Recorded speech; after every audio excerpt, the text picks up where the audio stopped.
Oh. Before starting the discussion, I would like to thank all the members of the committee to inviting me and allowing me to present this topic. So let's start the topic. My topic is chronic diarrhea, which is a case-based approach. So let's start with the basic definition. Chronic diarrhea is defined by increased stool frequency, liquidity, or the volume.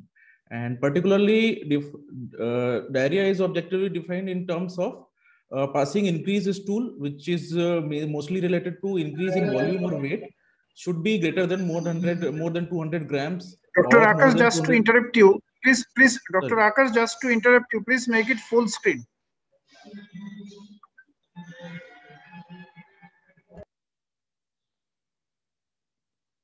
It is full, sir. Am I not properly audible? You are audible, but the thing is that your slide is not full screen. You go to Oh, got it, the got it. full Just a second, screen sir. mode. Full screen mode. In the just down, go down, and go to the full screen mode. In the right side corner, right side corner. In the down, go to the full screen mode. Slideshow. Yes, sir, just a second. You go to the slideshow. Yeah.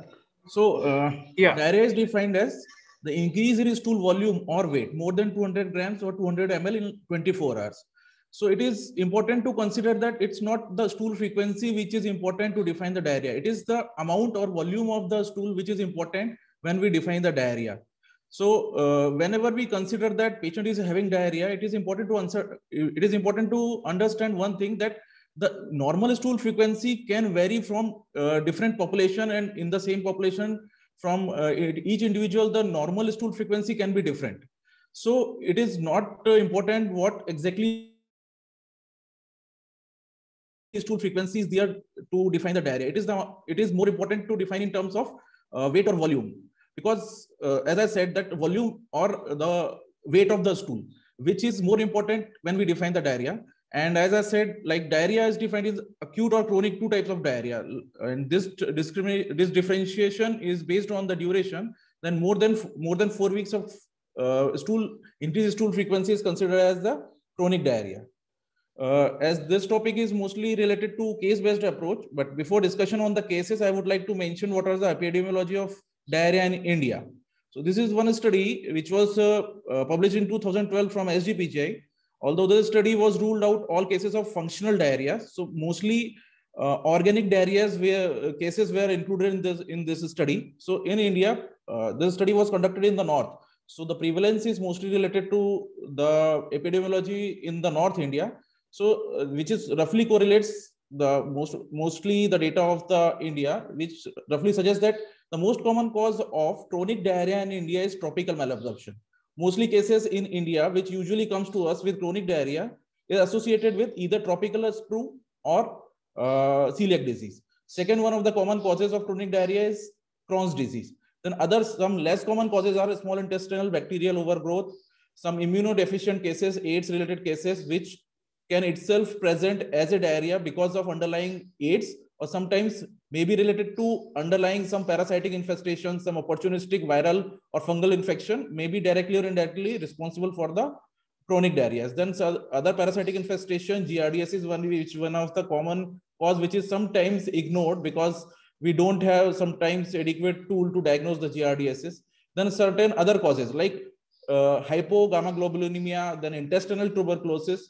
In the past, in last 2 decades, there is a continuously declining trend of the intestinal tuberculosis as a cause of chronic diarrhea. Then other causes are strongyloidosis, then IPSID, that is immunoproliferative small intestinal disease, then amyloidosis, intestinal lymphangiectasia are the other less common causes.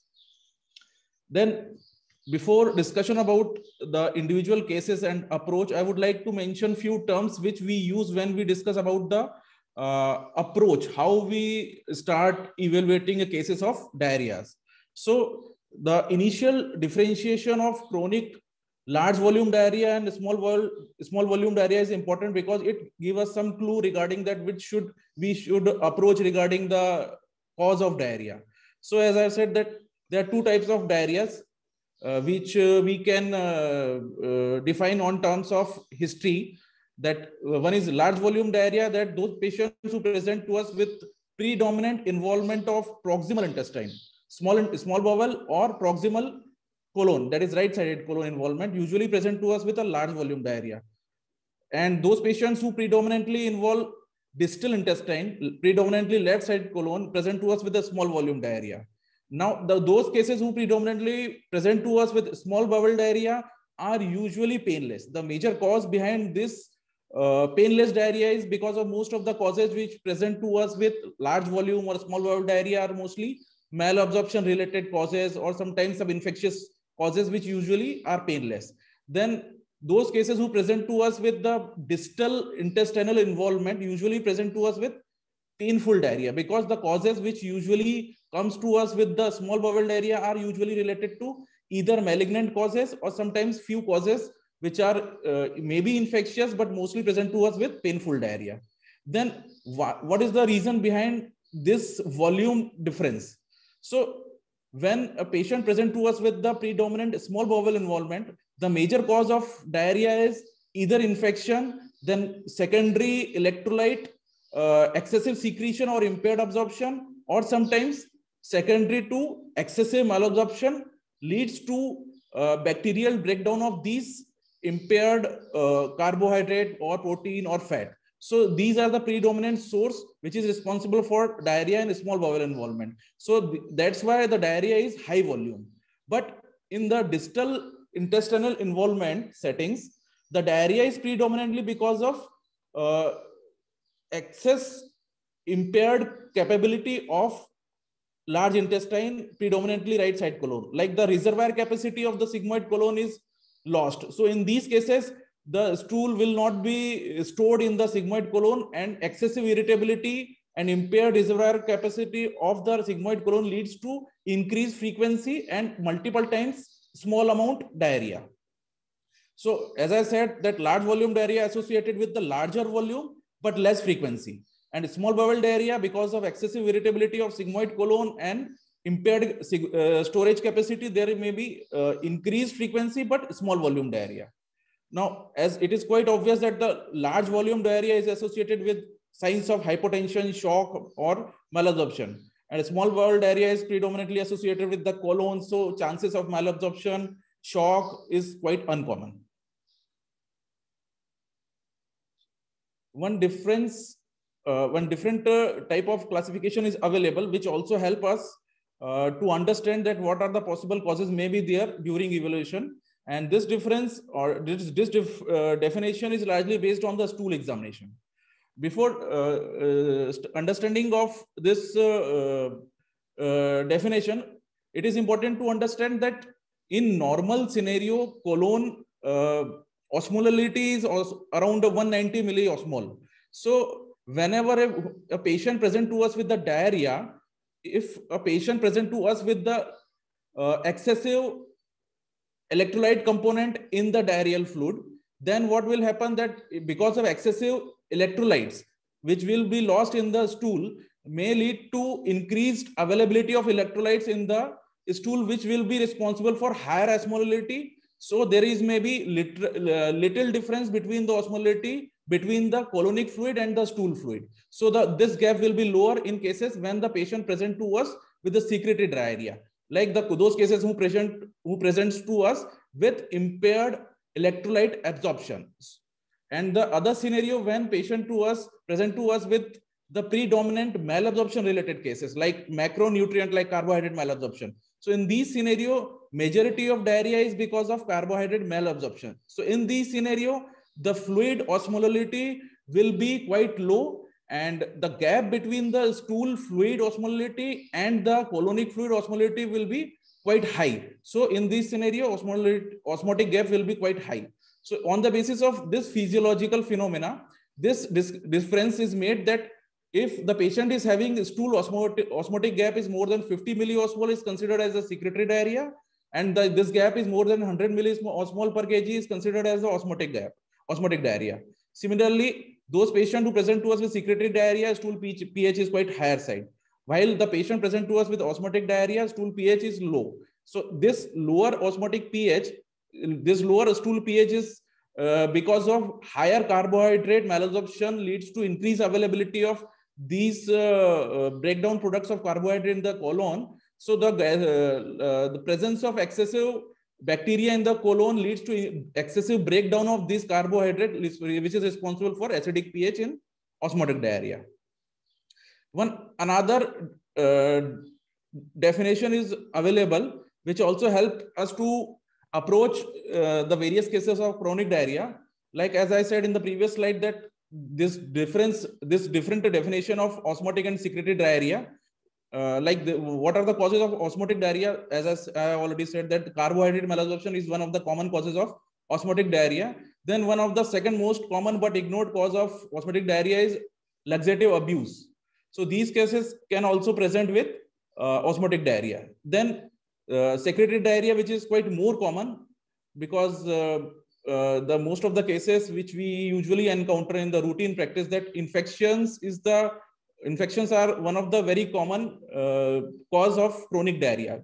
So most of the causes of bacterial infection and the presence of endotoxins or exotoxins, which may be directly or indirectly responsible for the secretory diarrhea.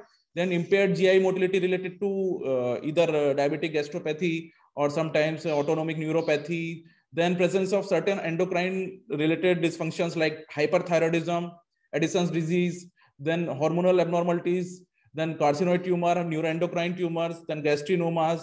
So these are various causes which may be responsible for the secretory diarrhea.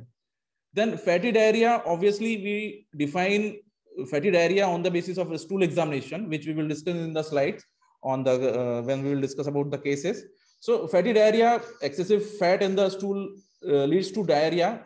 So the causes are quite common. Like most of common causes which we commonly encounter is the chronic pancreatitis cases, which present to us with pancreatic exocrine insufficiency. Then certain other common causes are celiac disease, tropical sprue, Whipple's disease, short bowel syndrome, small intestinal bacterial overgrowth, then chronic mesenteric ischemia. These are the other common causes which can also present to us with as a fatty diarrhea.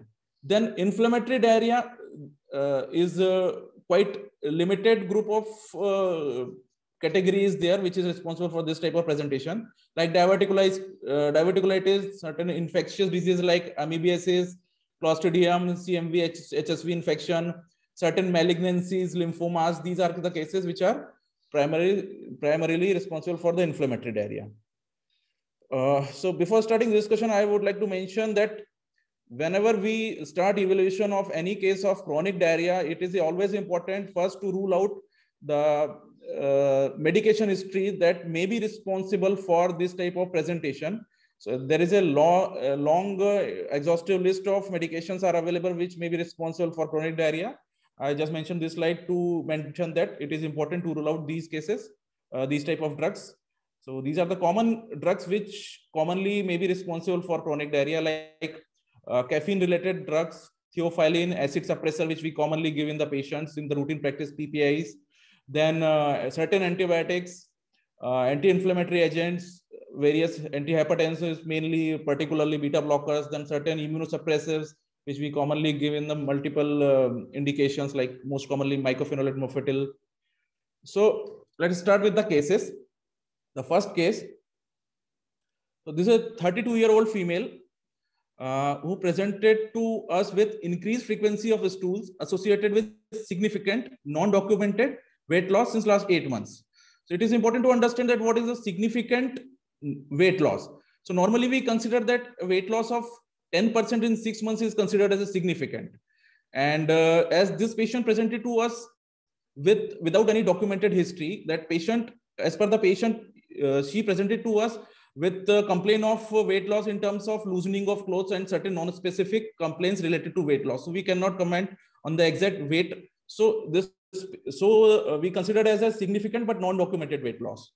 So regarding stool frequency, patient presented to us with the symptomatic since last 8 months. And as I mentioned regarding the terminology, that patient had large volume diarrhea. Now, what is large volume diarrhea? Then we usually, in terms of vague terminology, that whenever a patient presents to us with the stool amount which is roughly more than what the patient patient's intake, is considered as a large volume intake. Sorry, large volume diarrhea. Then frequency of this patient's stool is around 6 to 8 times per day. And stool characteristics, that the stool was semi-solid to liquid in consistency, sticky, foul smelling, bulky in nature, difficult to flush, and pale in color. So these were the characteristics of the stool in this patient. The stool was not associated with any blood or mucus in the stool, or there was no any nocturnal or diurnal variation.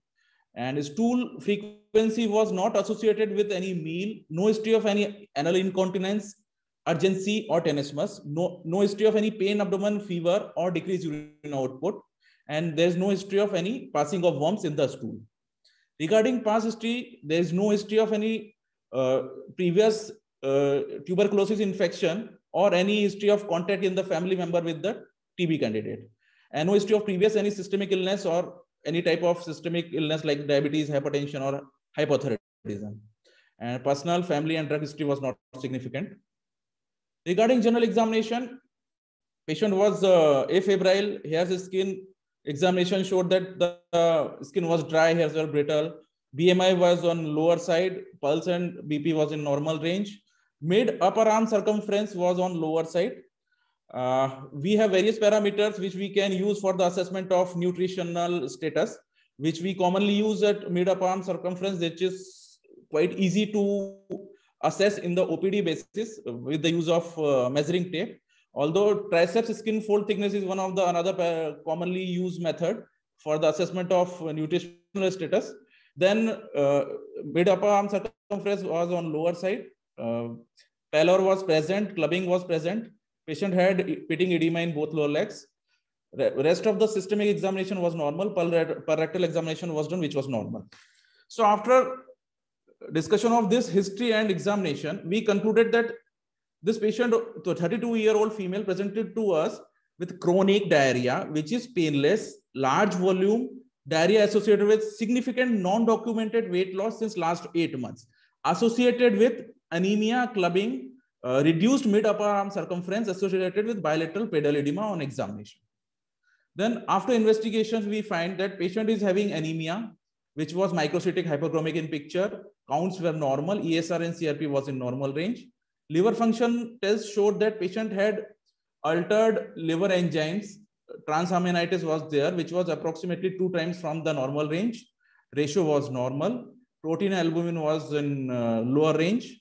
Renal function tests were normal. Other investigations like thyroid profile, sugar test was normal. Serum calcium, vitamin D was in lower range. B12, folic acid was in normal range. Ferritin was in lower side. And regarding the stool examination, patient had acidic pH and higher osmotic gap, which concludes that patient had osmotic diarrhea. Routine examination showed no pus cells or RBCs or epithelial or any ovoparasite or cyst were negative. Then stool for fat qualitative staining was done with the Sudan B staining, which was reactive. Then after that, quantitative fat estimation was done, which showed that the 24-hour stool was associated with around 20 grams of fat. After that, ultrasound abdomen and XHS was done, which was normal. So after this discussion, the whole history examination in the followed by basic blood investigation showed that this patient presented with this 32-year-old female presented to us without any previous addiction or any previous systemic illness, with the history of chronic, painless, osmotic, watery diarrhea associated with features of malabsorption and transaminitis since last 8 months. So what are the possibilities in this candidate? So the possible differential diagnoses are either tropical malabsorption, or second, which is less common possibility, is probability of neuroendocrine tumor. So on the basis of this background or this provisional diagnosis, what should be our approach? So as I said that the first possibility is tropical malabsorption. So we got few further investigations to confirm or rule out these possibilities. So we went for IgA TTG, tissue transglutaminase, which was negative. Then anti-endomycin antibody, which was negative. Then serum VIP level was done to rule out this VIPoma, which was negative. that was normal. After that, CT was done with enterography to rule out any organic or obstructive feature, which was normal. After that, endoscopy with duodenal biopsy was done, which showed mild villus atrophy, but typical features of either celiac disease or tropical screw were absent. But one unexpected outcome which was found in this case, that was the giardiasis, and which was primarily responsible for this type of chronic diarrhea. Colonoscopy with ileoscopy and segmental biopsy was done to rule out any evidence of microscopic colitis or any subclinical infection, which was normal.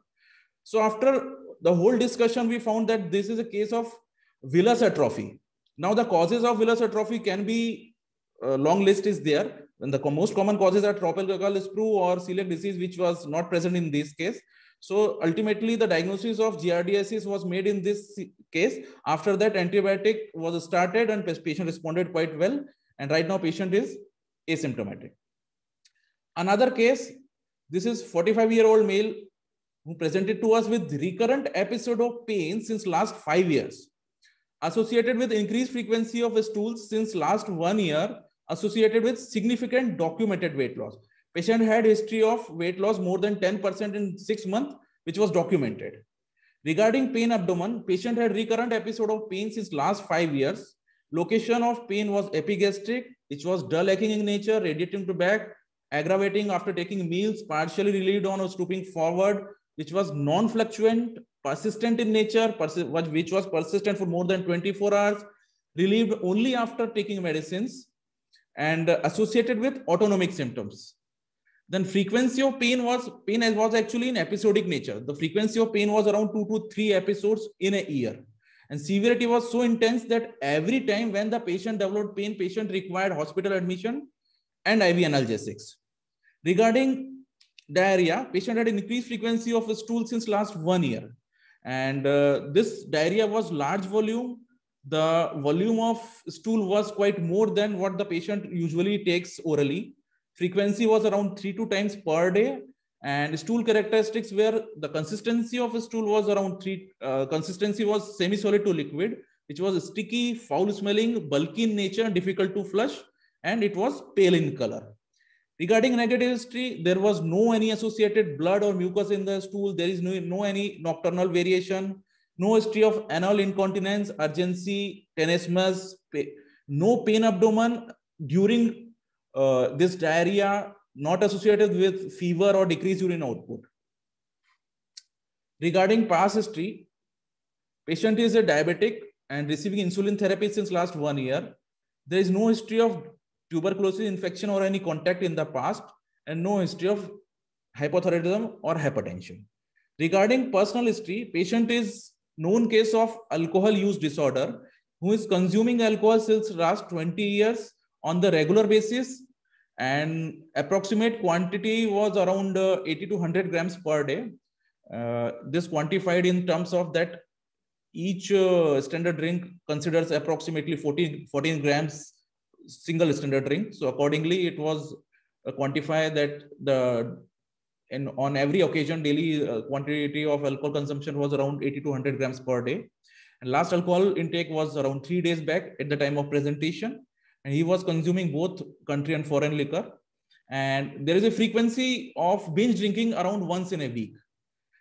And patient is a smoker with the duration of smoking is around 20 years. Family history was not significant. Regarding drug history, patient is receiving regular analgesics since last 5 years and receiving insulin for the diabetes. Regarding examination, as I mentioned previously, that patient had history of significant weight loss. BMI was on lower side, mid upper arm circumference was on lower side, pallor and clubbing was present, systemic examination was normal. So the summary is that 45-year-old male patient who presented to us with chronic alcohol use disorder and chronic smoker since last 20 years, presented to us with the pancreatic type of pain since last 5 years, associated with diabetics since last 1 year, on insulin therapy, with chronic large volume diarrhea associated with significant weight loss since large 1 year, with anemia on examination. So on. Sorry to interrupt. Sorry to just interrupt, Dr. Akash. There is a soft reminder for the chairpersons to finish within a span of 2 or 3 minutes, if possible, so that we can go with the question and answers. Sir, give me 5 minutes. I will complete within 5 minutes. So on the presentation of this investigation, I found that this patient of chronic calcific pancreatitis with diabetes with probability of pancreatic exocrine insufficiency. So for further confirmation, we went for the fecal elastase level, which was low, which was suggestive of that this malabsorption is secondary to pancreatic exocrine insufficiency. So this is the case of chronic pancreatitis associated with both exocrine and endocrine insufficiency. The other case, which is a 36-year-old male smoker patient presented with blood mixed diarrhea since last 6 months associated with intermittent pain abdomen. So this patient was evaluated and examination showed no any significant finding except the pallor and clubbing. And this was the case of painful recurrent periumbilical colicky pain abdomen associated with blood mixed diarrhea without any significant weight loss. So this was the case. On examination, patient was severely anemic. Blood picture showed normochromic picture, and stool examination showed that it was osmotic type of diarrhea with plenty of pus cells and RBCs. So the patient which presented to us with partial distal small intestinal obstruction associated with chronic painful large volume inflammatory and oblique osmotic type of diarrhea. So provisional diagnosis was either TB or Crohn's. So after that, CT enteroclysis was done, which showed that multiple structures in the jejunum and ileum with skip lesions suggestive of Crohn's disease. Colonoscopy and ileoscopy was done, which showed multiple aphthous ulcers in the ileum. Biopsy was taken, which was confirmatory and suggested of Crohn's disease. And this is the last case, which showed the 56-year-old female patient who presented with history of 2 months, small volume diarrhea, for which patient was evaluated. On examination, pallor was present, otherwise rest of the findings were normal. So after investigations, patient was found that hemoglobin was on lower side, stool was contents plenty of RBCs, otherwise rest of the examination was normal. After that, provisional diagnosis of patient had positive history of colon polyp, for which polypectomy was done around 5 years back. So the provisional diagnosis of recurrent colon polyposis was made.